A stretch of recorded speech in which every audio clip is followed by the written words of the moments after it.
Hello students, how are you? Today we will study chapter 1 the living word. आज हम लोग chapter 1 living word के बारे में पढ़ेंगे. You know that the things which are present on the earth can be divided into two categories, living and non-living. Living and non-living. आपको मालूम है कि जो भी चीज़ें हमारे इस अर्थ पर हैं उनको जनरली हम टू कैटेगरीज में डिवाइड करते हैं, living and non living. Lower classes में भी आप पढ़ चुके होंगे. So the question is that what is living. Living का मतलब क्या होता है.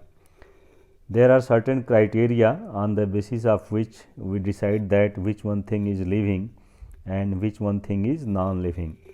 बहुत सारे क्राइटेरियाज आपको बताए गए होंगे जिनके आधार पर हम डिसाइड करते हैं कि कौन सी चीज़ें लिविंग हैं और कौन सी चीज़ें नॉन लिविंग हैं. तो यहाँ कुछ उन्हीं क्राइटेरियाज को हम डिस्कस करेंगे as it is given in your book. The first criteria is all living organisms grow. जितने भी लिविंग ऑर्गेनिजम्स हैं वो क्या करते हैं, ग्रो करते हैं. उनके साइज़ में, मास में इंक्रीज होता है. Increase in mass and increase in number of individuals are twin characteristics of growth. Growth का मतलब इंक्रीज इन मास भी है, इंक्रीज इन नंबर भी है. यदि हम जनरली यूनिसेलुलर ऑर्गेनिजम्स के बारे में बात करें तो ग्रोथ का मतलब वहाँ क्या होगा, increase in number. And in case of multi cellular organisms growth means increase in length and height due to increase in number of cells and increase in mass. So it is given here a multi cellular organism grow by cell division. In plants, this growth by cell division occurs continuously throughout their lifespan. तो multicellular जो organisms हैं उनमें growth cell division के कारण generally होता है. जैसे जैसे सेल्स की संख्या बढ़ेगी उस ऑर्गेनिजम्स का साइज भी इंक्रीज करेगा और नेचुरली मास भी इंक्रीज करेगा. प्लांट्स में जो ग्रोथ होता है वो थ्रू आउट लाइफ होता है, लगातार कॉन्टीन्यूसली चलता रहता है. लेकिन एनिमल्स में ऐसा नहीं होता है. In animals this growth is seen only up to a certain age. एक सर्टेन एज तक उनके हाइट में ग्रोथ होता है. आप देखते हैं यदि ह्यूमन बीइंग की भी बात करें तो उसके हाइट में ग्रोथ जो है एक सर्टेन एज तक होता है, नियर अबाउट 20 ईयर्स 25 ईयर्स तक मैक्सिमम. उसके बाद हाइट में ग्रोथ नहीं होगा. लेकिन ऐसा नहीं कि सेल डिवीजन अब नहीं होता है, उनमें सेल डिवीजन होगा. However cell division occurs in certain tissues to replaced last cells. तो सेल डिवीजन का प्रोसेस तो चलता रहेगा लेकिन हाइट में ग्रोथ नहीं होता है. और सेल डिवीजन का प्रोसेस किस लिए होता है, तो बॉडी में बहुत सारे सेल्स डाई करते रहते हैं, उनको रिप्लेस करके नए सेल्स बनते रहते हैं. और जो यूनिसेलुलर ऑर्गेनिजम्स हैं, जैसा अभी बात हो रहा था कि उनमें ग्रोथ का मतलब क्या है, इंक्रीज इन नंबर. वो सेल डिवीजन के द्वारा डिवाइड करेंगे, नए ऑर्गेनिज्म बनाते हैं, तो वहाँ उनकी संख्या काउंट करके हम कह सकते हैं कि इनमें ग्रोथ हो रहा है. अदरवाइज उनके बॉडी के लेंथ में कोई इस तरह का ग्रोथ हम नहीं बता सकते जैसे मल्टीसेलुलर ऑर्गेनिज्म में होता है. जो है one must remember that increase in body mass is considered as growth. Non living objects also grow if we take increase in body mass as a criteria for growth. यहाँ एक interesting चीज़ दिया हुआ है कि यदि हम इंक्रीज इन बॉडी मास को growth के रूप में कंसिडर कर रहे हैं तो कुछ ऐसे नॉन लिविंग भी हैं जिनके बॉडी मास में इंक्रीज दिखाई देता है. तो क्या हम नॉन लिविंग थिंग्स में जो बॉडी मास में इंक्रीज हो रहा है उसके आधार पर उनको क्या हम लिविंग से कंपेयर कर सकते हैं, या ये क्राइटेरिया फिर यूज नहीं होना चाहिए लिविंग थिंग्स के लिए ग्रोथ को डिसाइड करने के लिए. तो जो नॉन लिविंग में ग्रोथ होता है, however this kind of growth exhibited by non-living objects is by accumulation of materials on the surface. जैसे यहाँ कुछ बात हुई कि माउंटेन्स का साइज देखते हैं हम बढ़ सकता है, सैंड माउंट्स का साइज बढ़ा हुआ दिखाई दे सकता है. तो क्या ये जो ग्रोथ है मास में वो लिविंग के कंपेरिजन में उसके इक्वल है, तो ऐसा नहीं है. ये कुछ मटेरियल्स के डिपॉजिट होने के कारण उनके ऊपर कुछ मटेरियल्स एक्यूमुलेट हो जाते हैं, उसके कारण उनके मास में हमको इंक्रीज दिखाई दे सकता है. जो लिविंग ऑर्गेनिज्म में ग्रोथ होता है that is from inside. Growth therefore can not be taken as a defining property of living organisms. तो इसलिए यहाँ हम इस चैप्टर में एक्चुअली जो डिफाइनिंग प्रॉपर्टी है, क्लियर कट डिफाइनिंग प्रॉपर्टी है लिविंग ऑर्गेनिजम्स की, उसके बारे में एक्चुअली हम यहाँ जानने की कोशिश करेंगे। तो इस डिस्कशन के आधार पर हम कह सकते हैं कि ग्रोथ को हम एक क्लियर कट डिफाइनिंग प्रॉपर्टी के रूप में नहीं ले सकते हैं। ग्रोथ के आधार पर हम एक क्लियर कट डिफिनीशन नहीं दे सकते हैं कि ये लिविंग है और ये नॉन लिविंग है, हालांकि दोनों के ग्रोथ में डिफरेंस है। सेकेंड क्राइटेरिया जो चूज किया है that is reproduction. Likewise is a characteristic of living organism, जैसे ग्रोथ है वैसे ही रिप्रोडक्शन भी एक कैरेक्टरिस्टिक्स है। और आपको मालूम है कि in the process of reproduction the living organisms prepare their own kind or new young ones of the same type. तो रिप्रोडक्शन के प्रोसेस में जो लिविंग ऑर्गेनिजम्स हैं वो अपने ही तरह के नए ऑर्गेनिजम्स बनाते हैं, आपको ऑलरेडी मालूम है। और जो यूनिसेलुलर हैं, अभी बात हो रहा था कि जैसे उनमें ग्रोथ होगा तो उनमें सेल डिवीजन के थ्रू होता है, और जो मल्टी सेलुलर ऑर्गेनिजम्स हैं उनमें रिप्रोडक्टिव ऑर्गन्स प्रेजेंट हो सकते हैं और उनके थ्रू वो नया ऑर्गेनिज्म प्रोड्यूस करते हैं।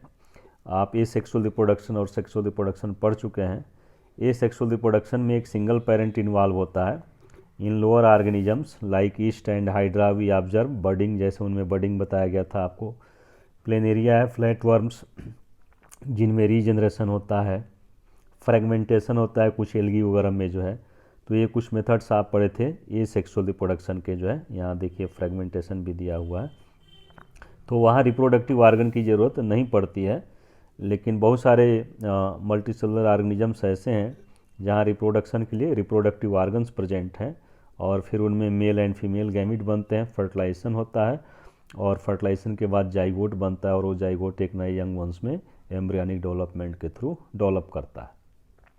तो रिप्रोडक्शन भी एक क्राइटेरिया है जो प्रेजेंट रहता है लिविंग ऑर्गेनिजम्स में, लेकिन यहाँ दे रहा है कि रिप्रोडक्शन को भी हम एक क्लियर कट क्राइटेरिया नहीं ले सकते हैं। Hence reproduction also can not be an all inclusive defining characteristic of living organisms. इसको भी हम एक क्लियर कट डिफाइनिंग प्रॉपर्टीज के रूप में नहीं ले सकते हैं। रिप्रोडक्शन को भी जो है increase in number of cells, चूँकि यहाँ दे रहा है, चूँकि यूनिसेलुलर ऑर्गेनिज्म में जनरली क्या होता है, रिप्रोडक्शन का मतलब क्या है, सेल डिवीजन, और उस सेल डिवीजन के थ्रू ही वो नए ऑर्गेनिजम्स बनते हैं। तो जो सिंगल सेल्ड ऑर्गेनिज्म है, we notice that in single celled organism we are not very clear about the usages of these two terms growth and reproduction. वहाँ ग्रोथ को भी उसी प्रोसेस के द्वारा डिफाइन कर रहे हैं, रिप्रोडक्शन को भी उसी प्रोसेस के द्वारा हम डिफाइन कर रहे हैं जो है। तो इस आधार पर थोड़ा सा यहाँ दिया कि हम रिप्रोडक्शन को भी एक क्लियर कट क्राइटेरिया के रूप में नहीं ले सकते हैं। Of course no non living object is capable of reproducing और रिप्लिकेटिंग बाई इटसेल्फ। हालांकि नॉन लिविंग से जब हम इसका कंपेरिजन करेंगे तो देखें कि ऐसा कोई भी नॉन लिविंग ऑर्गेनिज्म नहीं है जो रिप्रोड्यूस कर सके, अपना ही समान नया एक ऑब्जेक्ट प्रिपेयर कर सके, तैयार कर सके जो है।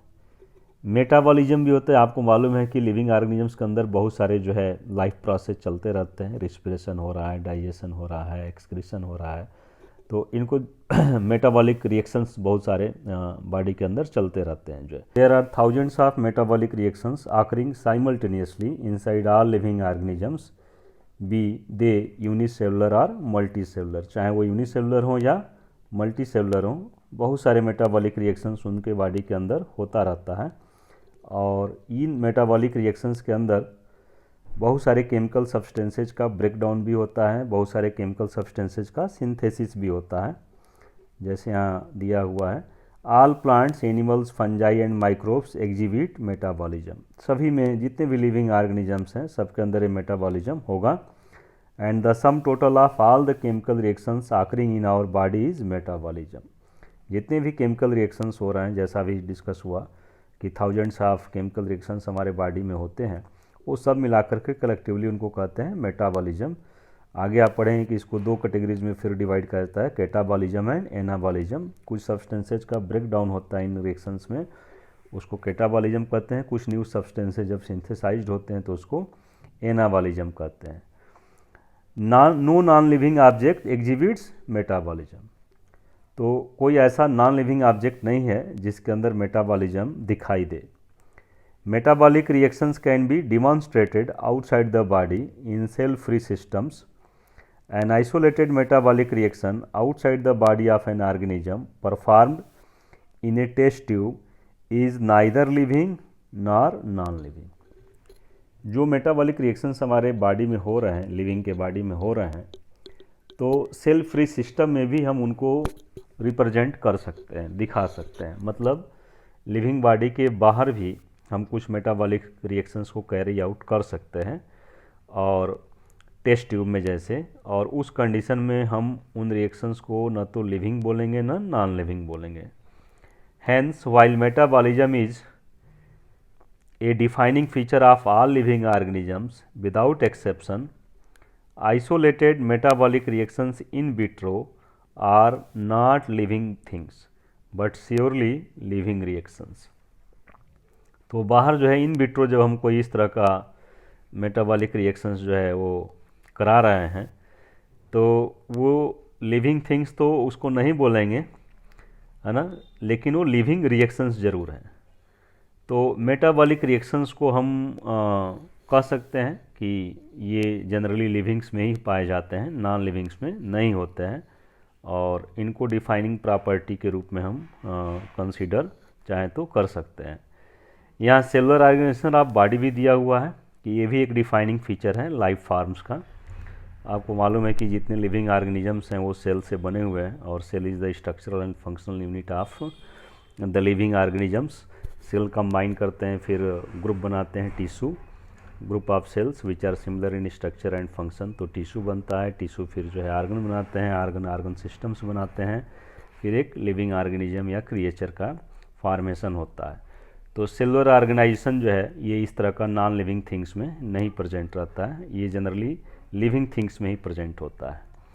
इसके अलावा कुछ और भी फीचर्स हैं, जैसे यहाँ दिया है consciousness therefore becomes the defining property of living organisms. Consciousness या जो एक सेंस है इमोशन का, फीलिंग का, है ना, वो सेंस नॉन लिविंग ऑर्गेनिजम्स में जनरली प्रेजेंट नहीं रहता है, वो लिविंग ऑर्गेनिजम्स में ही पाया जा सकता है, और इसलिए हम सेल्फ कॉन्शियसनेस को एक डिफाइनिंग प्रॉपर्टी के रूप में, लिविंग ऑर्गेनिज्म के डिफाइनिंग प्रॉपर्टी के रूप में ले सकते हैं जो है। तो यहाँ इस टॉपिक में हमको जनरली यही जानना था कि कौन कौन से ऐसे क्राइटेरिया हैं जिनको हम लिविंग को डिफ़ाइन करने के लिए जनरली यूज कर सकते हैं। कुछ क्राइटेरिया ऐसे हैं जो नॉन लिविंग्स में भी दिखाई देते हैं, इसलिए उनको हम क्लियर कट तो लिविंग के लिए नहीं डिफाइनिंग प्रॉपर्टी के रूप में यूज कर सकते हैं, लेकिन कुछ ऐसे भी क्राइटेरिया हैं जो केवल लिविंग्स में ही प्रेजेंट होते हैं, वो नॉन लिविंग में हमको दिखाई नहीं देते हैं, और उनको हम यूज कर सकते हैं लिविंग थिंग्स को डिफाइन करने के लिए। जो नेक्स्ट टॉपिक है that is diversity in the living world. Diversity means differences, variations. You see that there are so many varieties of living organisms present in our surrounding. बहुत सारे varieties हैं, plants के भी, एनिमल्स के भी, micro organisms के भी, जो हमारे सराउंडिंग में प्रेजेंट हैं। दैट इज़ द डाइवर्सिटी, उसी को कहते हैं diversity in the living organisms और diversity in the living world. तो इस टॉपिक को हम लोग नेक्स्ट वीडियो में डिस्कस करेंगे।